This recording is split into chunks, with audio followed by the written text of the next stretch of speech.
ছোট বড় সবাই রোস্ট পছন্দ করে, রোস্ট পছন্দ করে না এমন কেউ নেই। আসসালামু আলাইকুম, সবাই কেমন আছেন?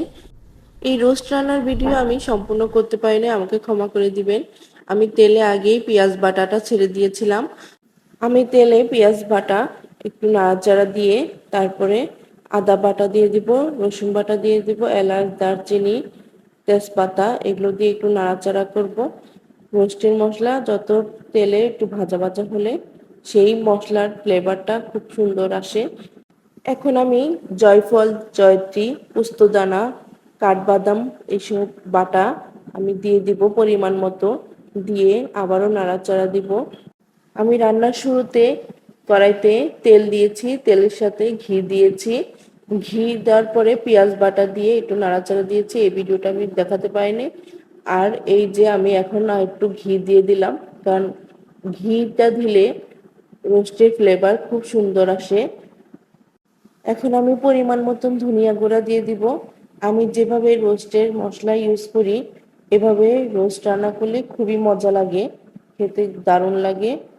আপনারা সবাই ট্রাই করে দেখবেন। আমি রোস্টের মশলা 1 প্যাকেট সম্পূর্ণ ঢেলে দিব। তারপর নাড়াচাড়া দিয়ে আমি টক দই দিয়ে দিব। টক দই পরিমাণ মতন দিয়ে দিব। আমি মনে করি রান্নাটা একটা শিল্প, যে যেভাবে পারে সেভাবে সাজিয়ে নিতে পারে। শুধু পরিমাণ মতো মশলাটা দিলে রান্নার স্বাদ অনেক বাড়িয়ে দেয়। আমি যখন রান্না করি তখন আমি মনোযোগ সহকারে রান্না করি, রান্না করার চেষ্টা করি।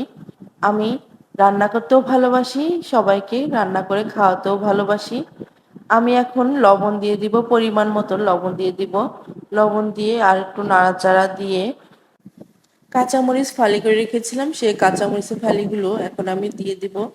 কারণ কাঁচামরিচের ফালিটা দিলে মিষ্টির ফ্লেভারটা আরো সুন্দর আসে। কাঁচামরিচের ঝালটাও একটু একটু বের হয়। টক মিষ্টি ঝাল সব মিলিয়ে একত্রে অনেক মজাদার হয়। এখন আমি টমেটো সস দিয়ে দিব পরিমাণ মতো। এই তো রোস্টের মশলা এখন কষানো শেষের দিকে, অনেকক্ষণ কষানো হয়েছে, অনেকক্ষণ কষিয়ে নিলাম। আমার আরেকটা জিনিস বাদ পড়ে গিয়েছে এই রোস্টের মশলায়, আলু বোকারা। আলু বোকারা আমার খুব ফেভারিট। আলু বোকারাটা দিলে আমার খুব মজা লাগে রোস্টে। রোস্টের মশলা কষানো শেষ হয়ে গিয়েছে, এখন আমি মুরগির লেগ পিস, হ্যান্ড পিস দিয়ে দিব, সবগুলো একত্রে ঢেলে দিব। আমার কড়াইটা ছোট হয়ে গিয়েছে, নাড়াচাড়া দিতে একটু কষ্ট হচ্ছে।